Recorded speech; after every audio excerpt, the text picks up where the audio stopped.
Bapak Ibu Saudara-saudara, Shalom.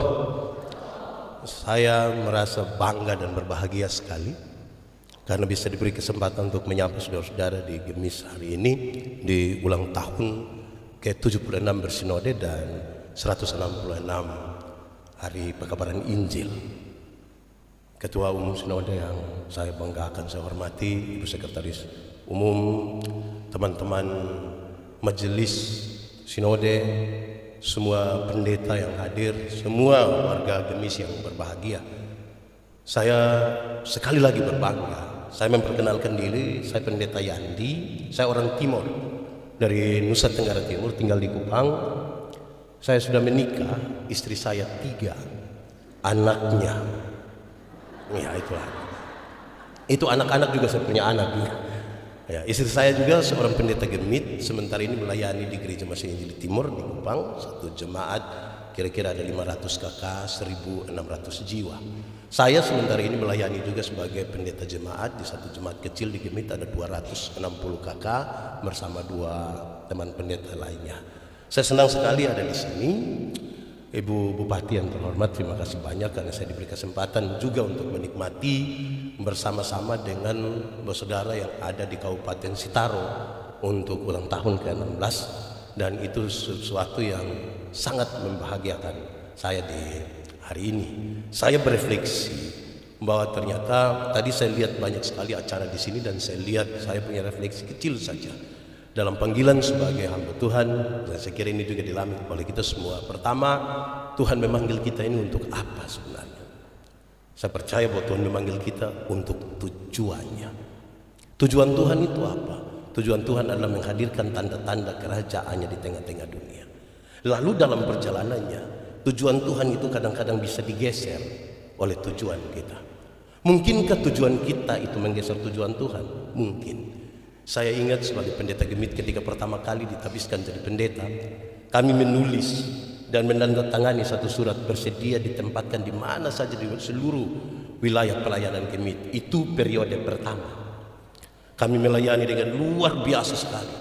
Saya membayangkan waktu pertama jadi pendeta, saya bisa pimpin syukuran satu hari itu 18 kali. Itu tambah makan puji mungkin itu saya rasa itu. Akhirnya orang bilang orang pendeta begini nih, harus di tempat yang seperti ini.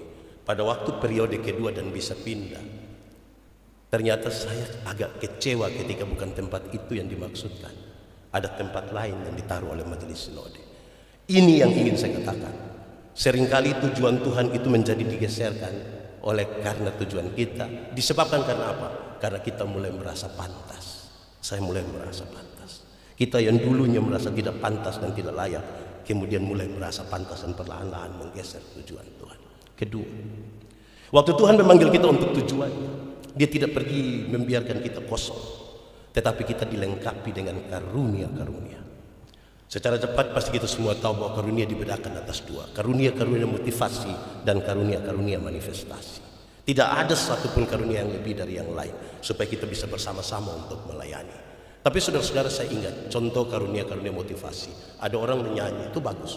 Tapi dalam pengalaman bergereja kami, mereka kadang-kadang kalau hari Minggu biasa kita bilang ada yang menyanyi, solo, duet, paduan suara, vokal group, tidak ada.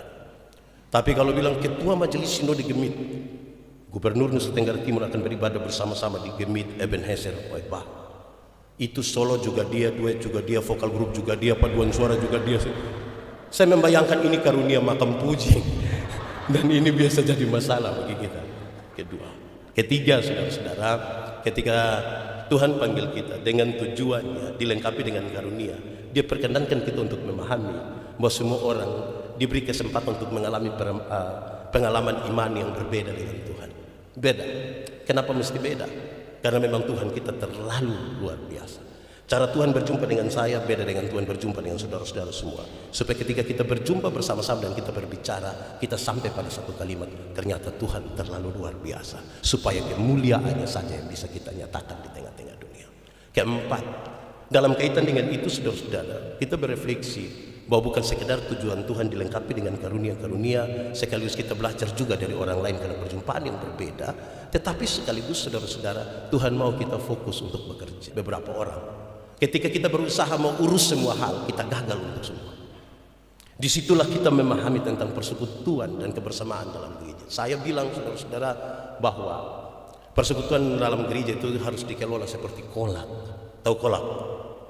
Saudara pernah makan kolak? Setelah dia jadi kolak, makan pisang, masih rasa pisang tidak? Masih. Tapi ada cita rasa baru yang ditambahkan sebagai bagian dari sebuah kebersamaan. Tidak ada upaya untuk saling menghilangkan satu dengan yang lain. Kita makan kolak kan bisa berkumpul semua itu barang-barang di satu tempat. Bukan kita makan ubi di sana, terus kita pindah makan pisang di sana, pindah lagi minum santan di sana, baru terakhir duduk di atas kompor di sini, kan tidak begitu. Semua bisa. Sudah jadi namanya apa? Kopi. Lalu yang nama lain di mana? Kopi terlalu egois. Kadang-kadang kita semua tapi nama mesti dia. Kita semua tapi nama mesti dia. Kita terlalu bikin diri inti lah.